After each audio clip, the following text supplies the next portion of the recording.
Shalom teman-teman.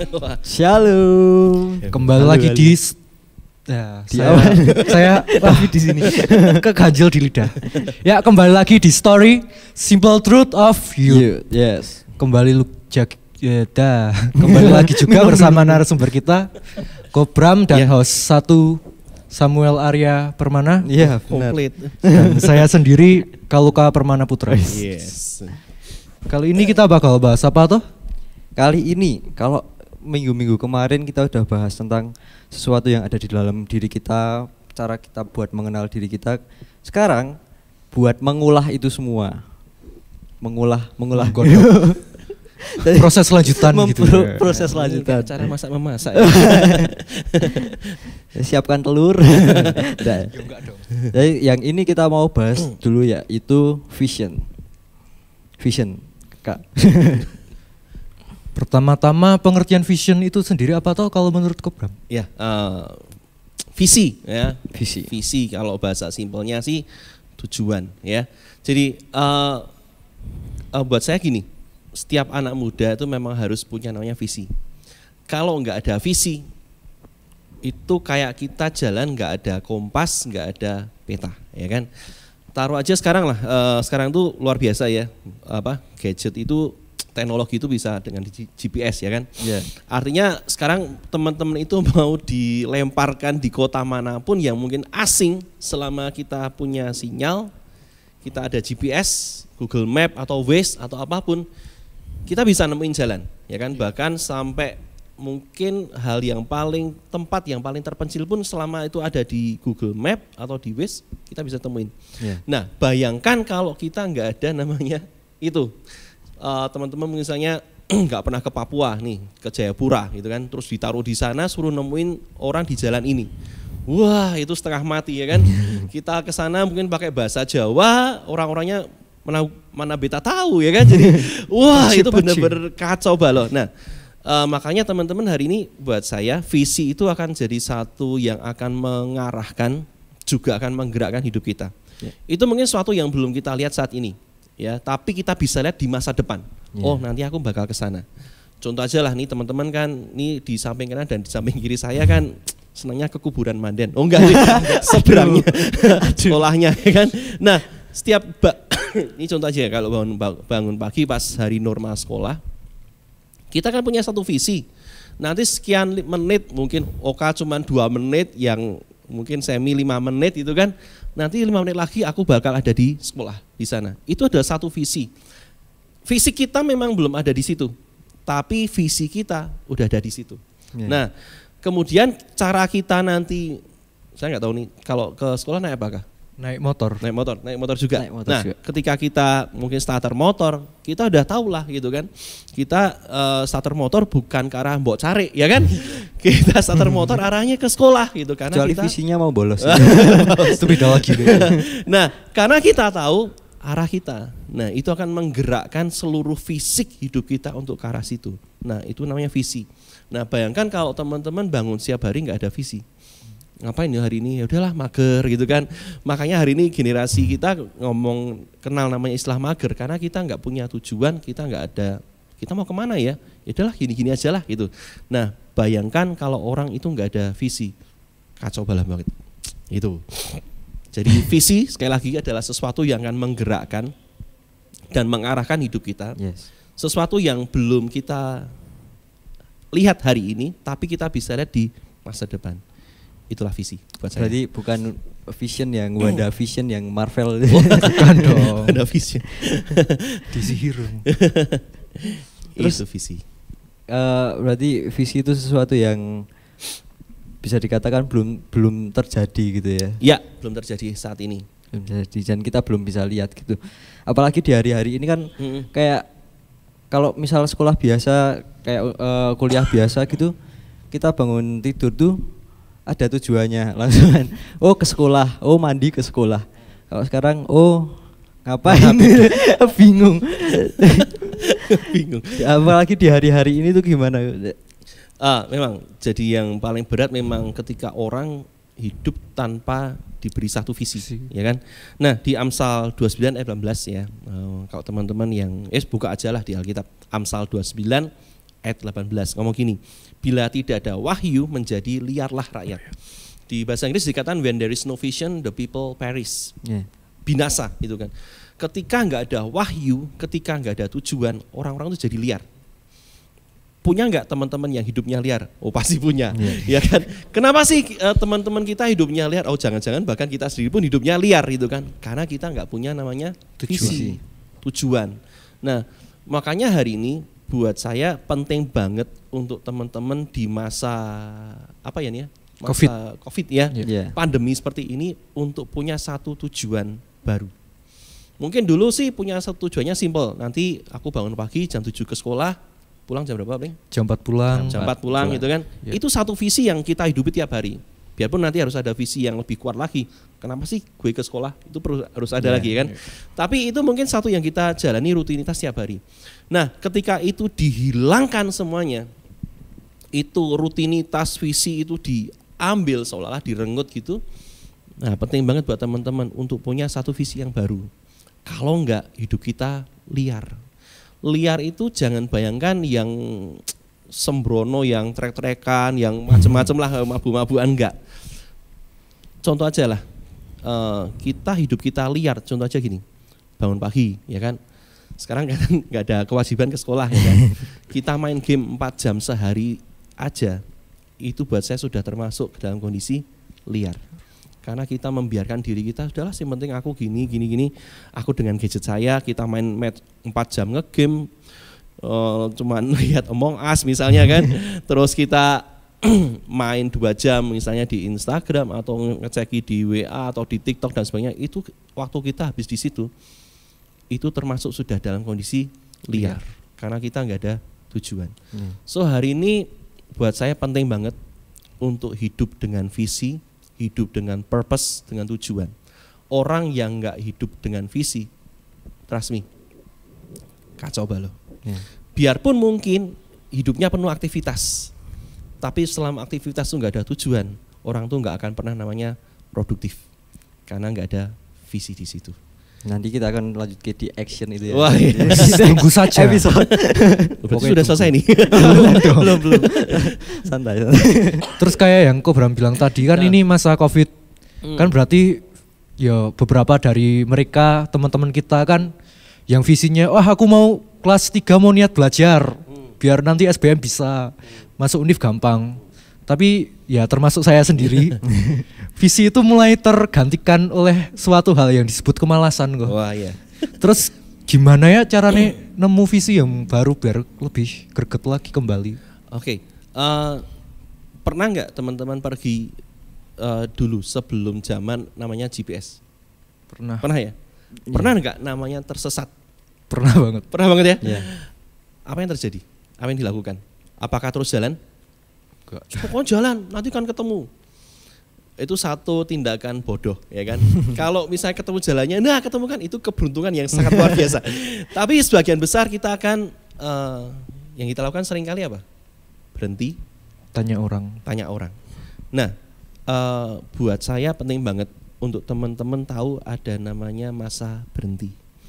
Di Mazmur itu ada satu kata yang seringkali diabaikan, tapi sebenarnya itu sangat penting. Kata kuncinya adalah kata Selah. Pernah nggak di Mazmur? Iya. Selah.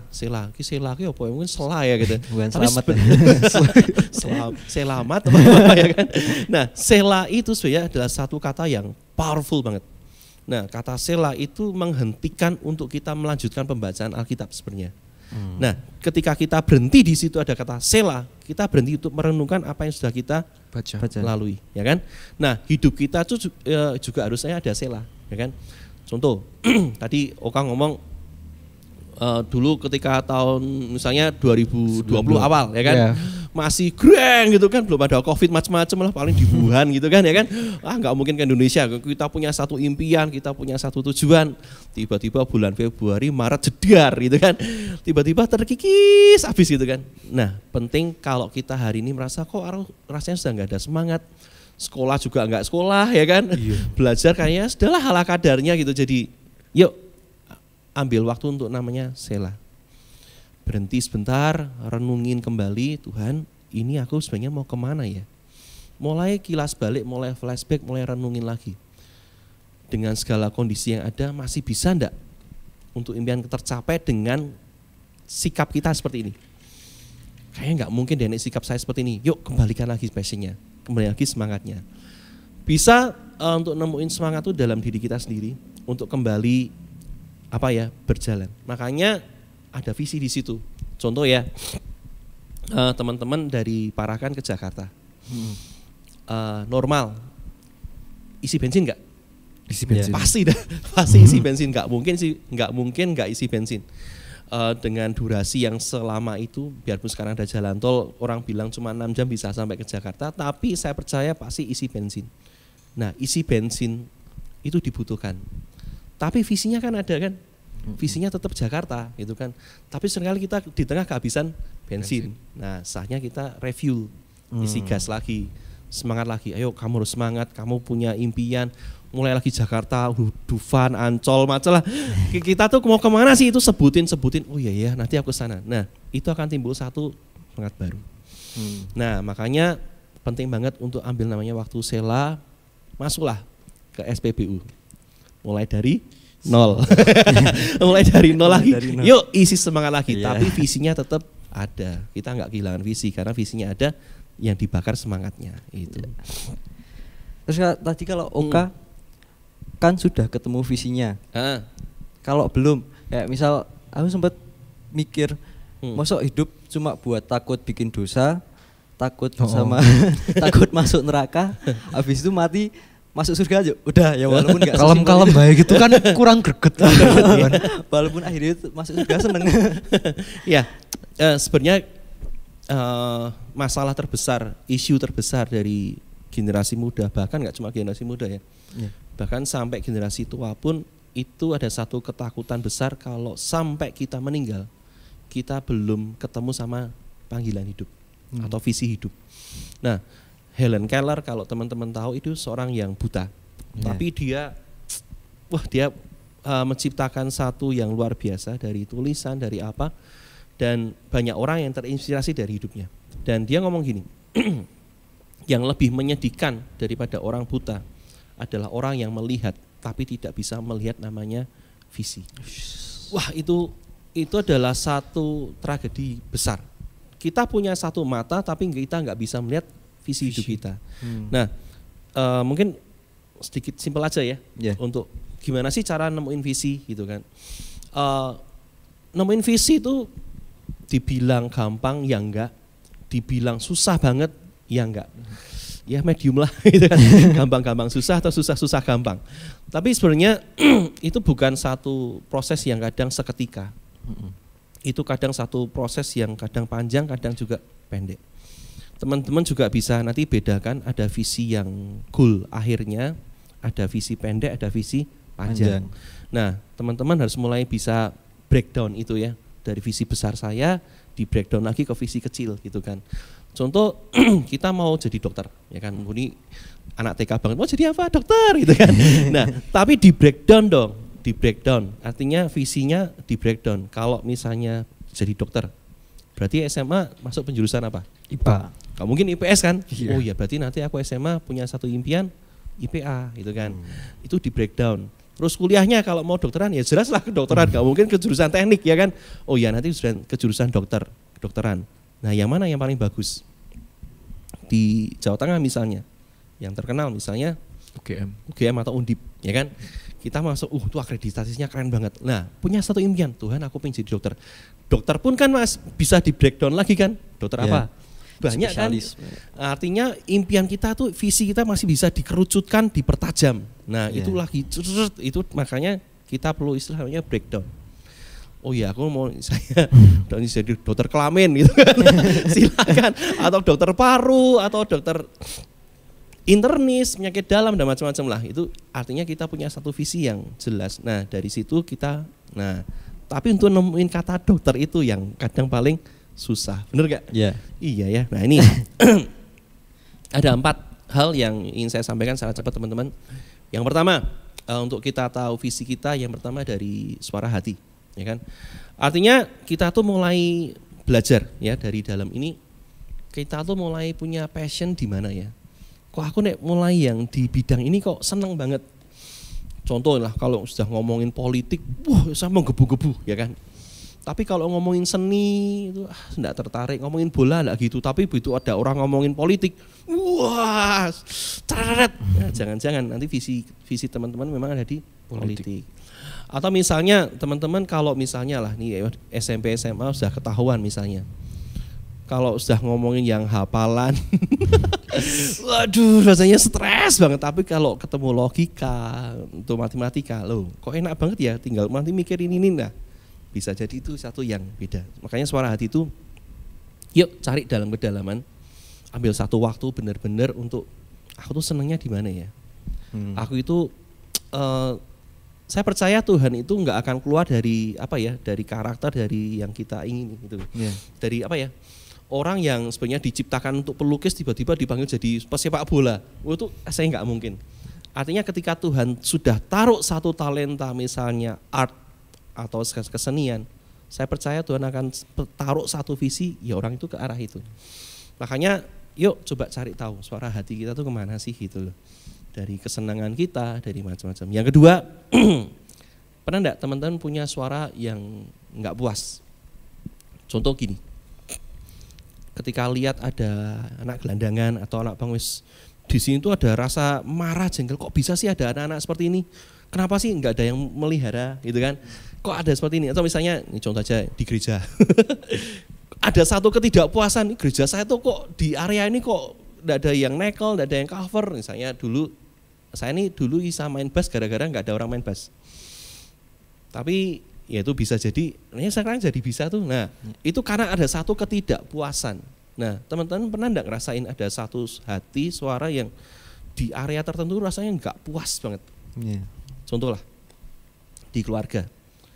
Ada satu misalnya di keluarga teman-teman itu ada satu area yang itu enggak nyaman banget, misalnya contohlah belah-belahan ekonomi. Mungkin teman-teman dipanggil Tuhan untuk memulihkan ekonomi keluarga teman-teman someday. Itu jadi satu, Tuhan aku enggak puas. Sementara yang lain bisa liburan setahun 2 kali, buru-buru 2 kali, keluarga aku ini Tuhan mau sekali aja 5 tahun baru sekali gitu kan. Wah rasanya tuh, nah itu satu enggak puasan. Yang ketiga, itu suara kesuksesan. Tadi enggak puas, sekarang suara kesuksesan.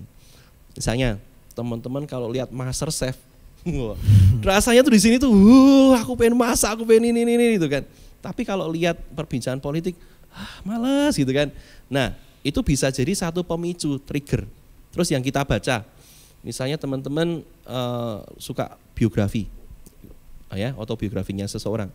Orang-orang yang seperti apa yang teman-teman sering lihat, itu bisa jadi satu penanda kita tuh punya arah visi ke mana. Itu ya. Nah yang terakhir yang paling penting, suara yang lebih tinggi, jelas lah siapa? Tuhan. Tuhan yang paling tahu kita tuh dijadikan untuk jadi apa. Tuhanlah yang paling tahu untuk kita itu dibentuk jadi apa. Nah kalau teman-teman bisa nemuin suara ini, itu akan sangat mempermudah. Contoh kayak Abraham. Tiba-tiba ada satu suara yang lebih tinggi. Abraham, kamu keluar dari tanah ini. Itu kan satu visi. Kemana Tuhan? Ke tanah perjanjian. Untuk dikasih satu visi. Wah Abraham mulai keluar. Nah action nanti. Nah, makanya teman-teman mulai bangun satu hubungan yang kuat dengan Tuhan. Itu akan mempermudah cara kita nanti bertindak hidup kita. Tapi teman-teman juga nanti bisa di area yang 3 tadi bisa ketemukan. Dari suara hati, ada enggak satu suara yang rasa enggak puas di area ini, atau suara kesuksesan sesuatu yang rasanya itu selalu menginspirasi kita. Nah yuk, bisa jadi itu satu visi hidup kita. Contohnya seperti itu. Tapi kan kalau ini enggak mematahkan, tapi kadang pas jalaninya tuh ada kondisi-kondisi yang mengingkari visi kita. Ya. Kayak misal seorang anak pengen jadi pelukis, terus nggak boleh sama orang tuanya misalnya gitu. Terus itu kan kayak mungkin bukan visi, boleh nggak anak itu berpikir kalau itu bukan visinya anak itu? 2, bisa jadi memang bukan visinya, atau kadangkala saya bukan ngomong kadangkala, tidak semua visi akan berjalan mulus. Artinya untuk kita mencapai visi kita memang akan ada banyak tantangan, akan ada banyak masalah di situ. Tapi nanti kalau kita tuh punya namanya komitmen dengan visi, ketika kita tahu visi kita ngomong ini cuma satu tantangan kok, aku akan terus maju. Nah, jadi teman-teman harus mulai tahu dulu ketika misalnya ada satu tantangan, Tuhan ini tantangan jadi satu tanda untuk aku berhenti atau cuma satu tantangan untuk aku terus maju. Nah, itu yang paling susah di situ. Jujur aja susah. Artinya kembali lagi tadi kok saya suka ya dengan yang tadi yang ketika Oka ngomong itu ada masa sela, itu penting banget untuk kita tahu ini saatnya memang ganti arah atau memang untuk terus maju terobos. Itu. Tapi berhentinya bukan berhenti lesu tapi berhenti dengan harapan. Yes. Oh, berhenti lesu nanti bingung ke arah mana. Ada lagi kah? Saya kebayang-bayang satu kok Bram. Ya. Yang masih seputar sing tadi harus seberapa kuat sih kita ngegam visi kita. Kita udah seneng sama hal. Kita udah effort banyak sama hal itu. Kita udah punya harapan, kita udah punya jenjang-jenjang nih. Kita tahu besok habis ini. Terus kita udah kayak yakin banget loh. Dan semisal pun kita ngambil masa sila, kita tuh masih tetap yakin. Apakah misal nanti kebentur tembok yang tinggi banget, itu tuh jadi pertanda emang bukan itu dan Tuhan ngarahke dengan cara yang keras, atau emang itu masih ujiannya Tuhan? Nah, ini yang paling berat di sini. Itu akan kembali lagi ya dengan dua, satu Tuhan dan keputusan kita. Artinya gini, Tuhan itu kan yang paling tahu sebenarnya visi kita tuh kemana, tujuan kita tuh kemana. Ketika kita bertemu dengan satu tembok, apalagi kalau tapi sebenarnya yang tadi Oka bilang sudah ketemu jenjangnya, ketemu ini, buat saya itu sudah cukup jelas itu cuma tantangan kah? Tantangan. Itu cuma tantangan. Nah, buat saya loh ya. Tapi memang nanti perlu didetailkan lagi ya, seperti apa. Tapi percayalah gini teman-teman, kalau semisal kita tuh harus berganti visi atau Tuhan mengubah visi kita, percayalah visi yang diberikan Tuhan itu pasti jauh lebih baik daripada visi kita. Sebenarnya artinya gini, ketika kita dalam Tuhan, gak ada visi yang gagal. Itu pasti ada satu yang dipakai Tuhan secara luar biasa. Artinya teman-teman jangan takut untuk melangkah, teman-teman jangan takut untuk mencoba. Kalau misal pun kita dihentikan oleh sesuatu, ambil waktu sebentar loh ya, jangan selamanya. Untuk bertanya, bukan mempertanyakan. Bertanya, Tuhan aku terus maju atau berhenti? Atau ada satu yang lain? Itu nanti pasti ada kok, ujian visi itu pasti ada. Kita tuh nanti ketemu orang, waktu ketemu visi baru tuh, wah dahsyat tuh, ini ya kan. Di tengah jalan, ini benar enggak ya visiku ya? Itu pasti ada. Itu pasti ada. Nah, nanti ujian itu akan memperlihatkan kualitas visi yang kita raih, komitmen kita, dan terutama karakter kita untuk mencapai visi. Ada banyak orang tahu visinya, tapi mereka gagal mencapai visi karena mereka tidak punya karakter yang kuat, mereka tidak punya komitmen untuk terus maju. Makanya penting banget sebelum nanti kita ngomongin karakter, komitmen, dan macam-macam lah gitu kan. Yuk temuin dulu visinya, ya kan. Sebagai closing ya mungkin ya, ini saya sampaikan sekali lagi buat teman-teman muda, jangan jadi anak muda yang liar, jangan jadi anak muda yang kacau karena nggak punya visi. Mulai yuk kita arahin visi kita, misalnya mulai hari ini yuk visi di keluarga apa? Oh ya, aku akan belajar lebih lagi lah menghormati papa mama gitu kan, atau apa. Visi di sekolah, dengan segala pandemi ini apa yang kita lakukan? Yuk mulai tulis visinya gitu kan, mulai dipertajam lagi. Terus visi misalnya di kesehatan, misalnya teman-teman sekarang lagi gendut-gendutnya gitu kan. Yuk punya satu visi untuk memperbaiki kesehatan misalnya itu. Jadi artinya kita punya berbagai macam visi yang akan mengerucutkan pada satu visi kita lebih baik dari kemarin. Itu dia. Benar banget. Haleluya. Ya, teman-teman boleh banget kalau ada yang mungkin merasa hari-hari ini kehilangan arah, hari-hari ini nggak tahu mau kemana. Yuk bisa tuliskan di selembar kertas atau buku harian kalian, buku diary kalian, apapun itu, mungkin boleh di HP atau di kaca pengilon kalian, biar kalau kalian ngaca itu langsung kelihatan visi kalian. Itu keren sekali kawan. Keren itu. Nanti ya kan. Ya pokoknya tulis visi-visi yang mau kalian lakukan, apalagi mau ganti tahun, harus punya satu tujuan yang baru, karena dunia sedang meninabobokan kita nggak mau buat bubuk. Kita sama-sama mau bangkit, kita mau punya visi, kita mau punya tujuan. Gitu aja. Mungkin ada lagi, Oka? Sudah cukup sepertinya. Ada lagi dari Kobram sendiri? Pokoknya gini lah, sebagai penutup ya, visi itu akan seperti jadi blueprint ya. Ketika orang membangun gedung, taruh aja sekarang gedung yang paling tinggi di dunia kan Burj Khalifa ya. Itu nggak mungkin dibangun tanpa satu blueprint. Coba bayangin teman-teman, pembangunan Burj Khalifa itu misalnya dikumpulin 10.000 pekerja. Kemudian 10.000 pekerja itu dikasih satu perintah, bangun gitu kan. Mereka bingung, mereka akan bangun apa gitu. Ya sudah yuk bangun yuk. Itu akan jadi satu bangunan yang kacau balau. Makanya hari ini saya katakan sekali lagi, teman-teman butuh namanya visi. Saya butuh visi. Bahkan Tuhan pun ketika menciptakan dunia itu dimulai dari satu visi. Jadi teman-teman, yuk jangan jadi orang yang kacau, jangan jadi orang yang liar, tapi hari inilah punyalah satu visi. That's it. Ya, yang pastinya visinya sevisi sama yang Tuhan mau. Yes. Amin. Itu aja teman-teman, terima kasih buat semuanya.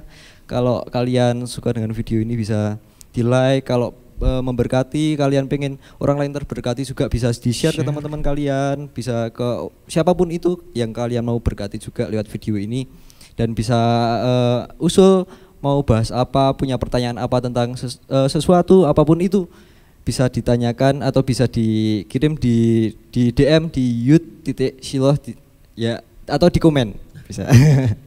Ya terima kasih Kobram buat waktunya, terima kasih Oka. Sama-sama. Ya, itu aja. God bless you. See you.